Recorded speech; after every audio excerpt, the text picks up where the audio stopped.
अस्सलामुअलैकुम रहमतुल्लाहि वबरकातुहू।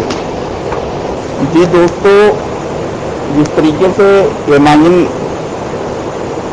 जो बीजेपी की एजेंट वाली पार्टी है, सेकंड बीजेपी है, मुस्लिमों का चोला पहनकर रूप धारण करके और एमाइन का सरगना जिस तरीके से आतंक मचा रहा है और बीजेपी के साथ साठगांठ करके जिस तरीके से कई सारे मुस्लिम कार्यकर्ताओं और मुस्लिम बड़े नेताओं को परेशान कर रहा है और इनका जिस तरीके से मामला दिन ब दिन सामने आ रहा है, कब्रिस्तान के खरीदो फरोख्त का अभी हाल फिलहाल में मुंबई में एक मामला सामने आया है जिसमें एक उच्च स्तर का कारकुन है एमाइन के सरगना का और वो कब्रिस्तान को बेचा है। सांताक्रूज पुलिस चौकी में FIR दर्ज हुई है, जिसको मुंबरा के एक यूट्यूबर हिंदुस्तानी रिपोर्टर करके है, उन्होंने दिखाया है, अपने चैनल पे डाला है।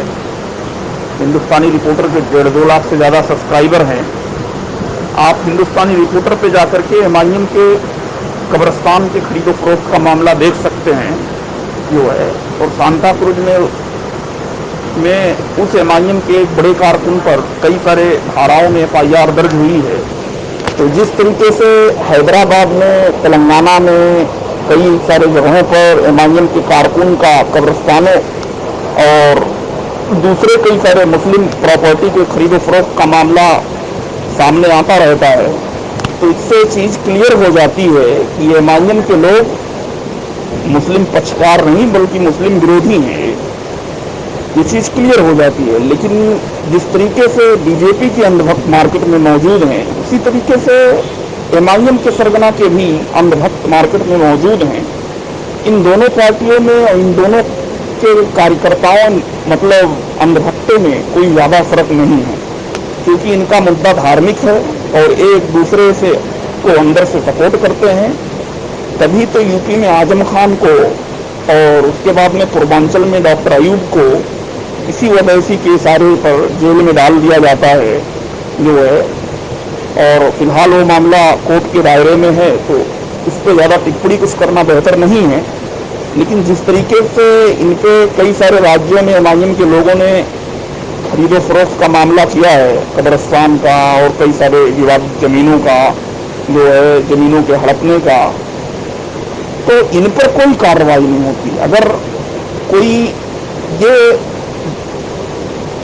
बता रहा है कि बीजेपी मुस्लिम दुश्मन है, तो बीजेपी मुस्लिमों के दुश्मन हमारे ही बीच में कुछ बैठे हुए लोग हैं, जिसमें से एमाइन एक है।